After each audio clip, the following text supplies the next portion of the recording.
So this is quite a very strange report, but it's actually an update for me.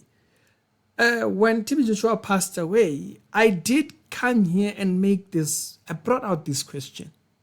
What killed the mandem? You don't just die and just dead. Something killed the person, or you were sick. Something must have happened somewhere. You stumped your toe. Recently reported after Thingy did one of the journalists, reporters, investigators, and he stamped that TB had some. This is not from me. This is from the mandem himself. So I'm going to let him say it. Then we'll be back here and talk about why. Where you can. I want a country where we have hospitals that are functioning such that even when some of the pastors can't see very well, they can get someone who knows how to treat their eyes to get the best treatment, such that they don't even need to go and hide when they are undergoing treatment. I know of a pastor that died, I think it's TB Joshua, when he had stroke. He didn't even go to a Christian country, he went to Turkey. Yes. He spent time in Turkey treating his stroke. He was flown there by his private jet. But I'm sure you've never heard that before, that TB Joshua was treated in Turkey for when he first had stroke. So, but part of what I heard killed him was that he was hiding his sickness. So when he was supposed to go he didn't want the public to know that he had stroke. You never heard that it was made publicly available that he had stroke. And at any rate, if TB Joshua had stroke, and this our brother in Port Harcourt had ability to cure stroke, TB Joshua would have been one of the people he could have used. He shouldn't have allowed a brother, man of God, to die of stroke. That's unfair. Yes. TB Joshua died of stroke. And we have a stroke magician in Port Harcourt. He could have just flown to Lagos.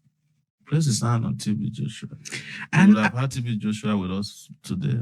And I've been very inquisitive. This healing machine in Port Harcourt, And you see, right there, they said it. TB had a stroke thingy, and that was one of the reasons why the mandem says that he went to Turkey to get treated for this thing, even though he wouldn't acknowledge it publicly. Now, even back when he was still alive, Bisola once said that at one point he had something wrong with his health, and they were being sent to go and get herbs for him. But this is something that he wouldn't allow get out, or he wouldn't allow people outside know these things, because you'll ask your question, why? What's the point of not allowing the average person know this? Why? What would happen if they knew this? You see, the idea is that all of the healing is contained in their church. That's the thing, is that since they have said that or stated that particular phrase, or since they have believed that idea that, they are healing everything from a fingernail,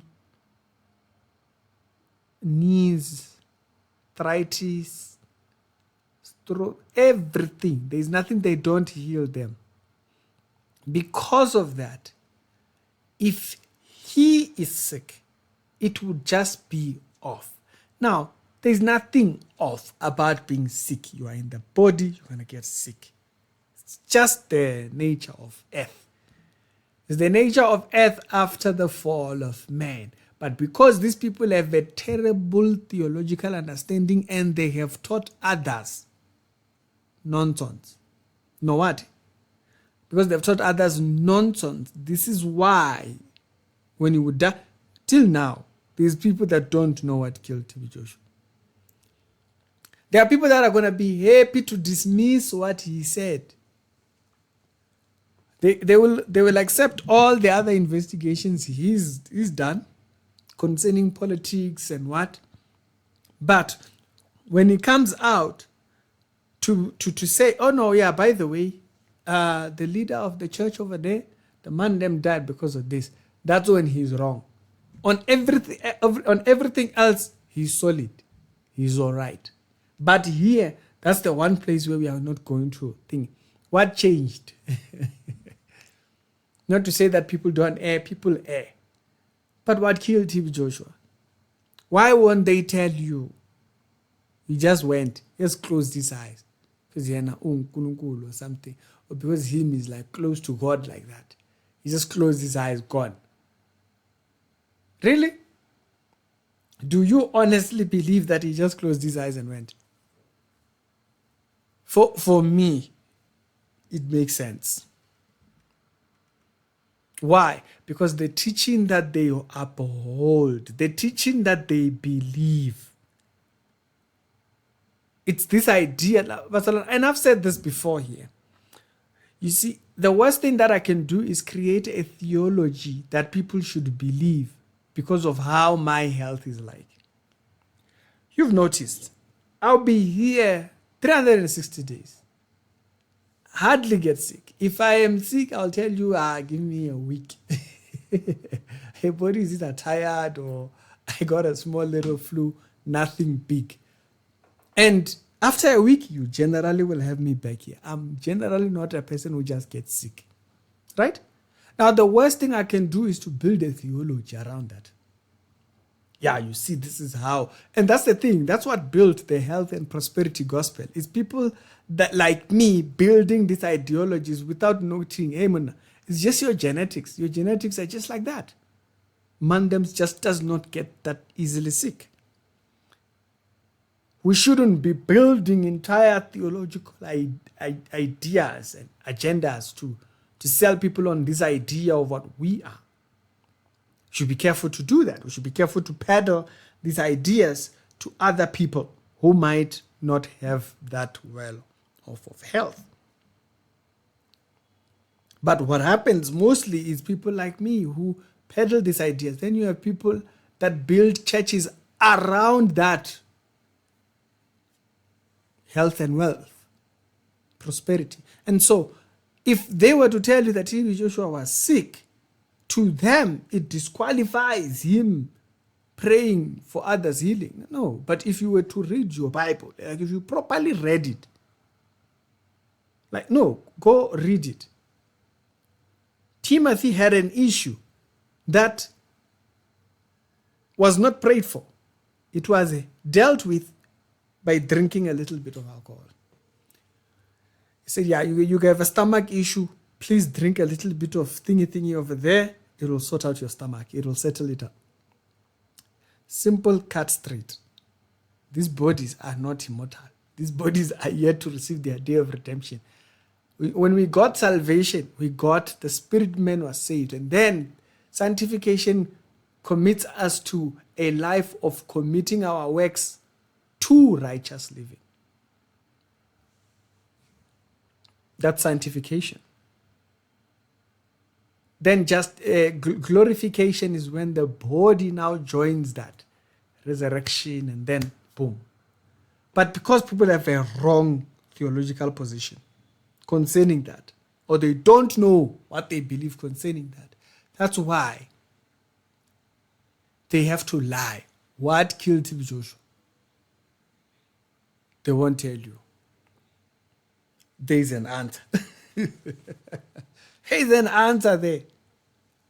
A man them had stroke. Won't tell us. That's what the journalists dismiss it by showing us what killed TB Joshua. Dismiss it by telling us what killed TB Joshua. Simple. It's not difficult. They'll be there busy wanting to argue. Leave arguing. What killed TB Joshua? We don't just die. And they made sure not to say what killed him. Because why? To them, remember, to them. Don't argue. We know you like arguing. We know. It's in your blood. Now it's boiling you. Now it's boiling you, you know. You want to just argue. Leave arguments, okay? What killed TB Joshua? They didn't say it back then. Why? Because of the fear that it would bring a rejection. Why? Misunderstood theology.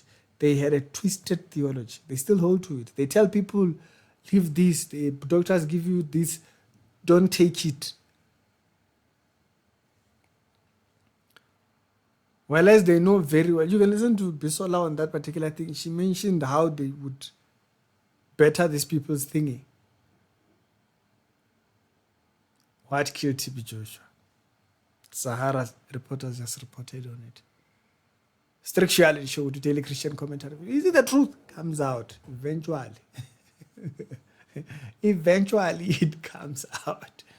There's no need of hiding your lies. This is what killed him. Why couldn't they say it? Because the facade, it drops the facade. You see the facade, the lie.